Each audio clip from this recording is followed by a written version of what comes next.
राधे राधे राधे राधे राधे राधे राधे राधे। एक भरद्वाज मुनि हुए हैं। भरद्वाज मुनि, उन्हें एक पुत्र की प्राप्ति होती है। उस पुत्र का नाम उन्होंने द्रोण रख दिया। द्रोण रख दिया। उसका उन्होंने विवाह शरदान की पुत्री कृपि के साथ किया। कृपि का एक भाई था जिसे कृपाचार्य कहा गया, उसने भी महाभारत में भाग लिया। द्रोण अपने पिता भरद्वाज के आश्रम में ही शिक्षा प्राप्त करने लगे। उनके साथ द्रुपद भी शिक्षा प्राप्त कर रहे थे। दोनों शिक्षा प्राप्त कर रहे थे। एक बार द्रोण महेंद्र पर्वत पर जाते हैं और परशुराम जी से अस्त्र की शिक्षा प्राप्त कर लेते हैं और एक उच्च धनुर्धर बन जाते हैं। इधर राजा द्रुपद हो जाता है तो सहपाठी से मिलने बड़ा उत्सुकतावश द्रोण जाते हैं, किंतु राजा द्रुपद उनका अपमान कर देते हैं। अपमान पाकर द्रोण जो थे हस्तिनापुर की तरफ चले जाते हैं। हस्तिनापुर के बच्चे खेल रहे थे, उन्हें द्रोण को देखकर द्रोण को ले जाकर भीष्म पितामह के पास ले गए। भीष्म पितामह ने उन्हें आचार्य नियुक्त कर दिया और रहने की उचित व्यवस्था कर दी। कौरव पांडवों को वो शिक्षा देने लगे। कौरव पांडवों को वो शिक्षा देने लगे। एक बार प्रतियोगिता चल रही थी, उसी समय कर्ण भी आया। उसने भी जिज्ञासा प्रकट की, हमें भी इसी से बना लें। द्रोणाचार्य ने उसे सूत पुत्र कह के मना कर दिया। इधर द्रोणाचार्य ने अर्जुन को सर्ष धनुर्धर घोषित कर दिया।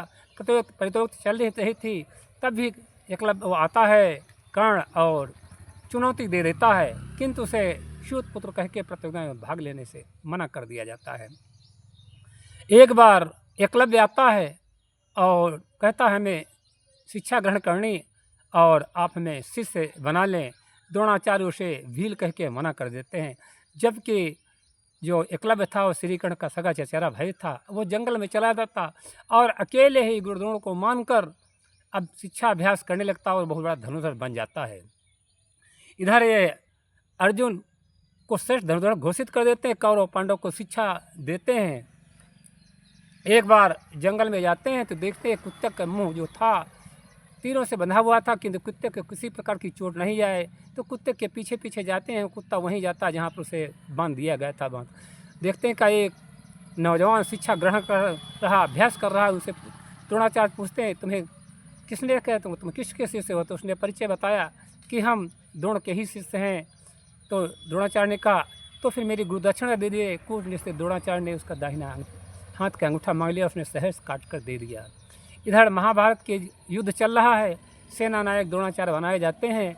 चक्रव्यूह की रचना हुई थी। उस चक्रव्यूह को अभिमन्यु तोड़ने गए थे। 6 द्वार टूट का 7वें द्वार पे ही द्रोणाचार्य खड़े थे। द्रोणाचार्य ने कहा अस्त्र शस्त्र रहते हुए इसको मारा नहीं जा सकता। कूटनीति के द्वारा 7 रथों में मिलवा 7 रथ जो महारथी थे उनको जोड़कर कूटनीति से जो है अभिमन्यु की हत्या करा देते हैं।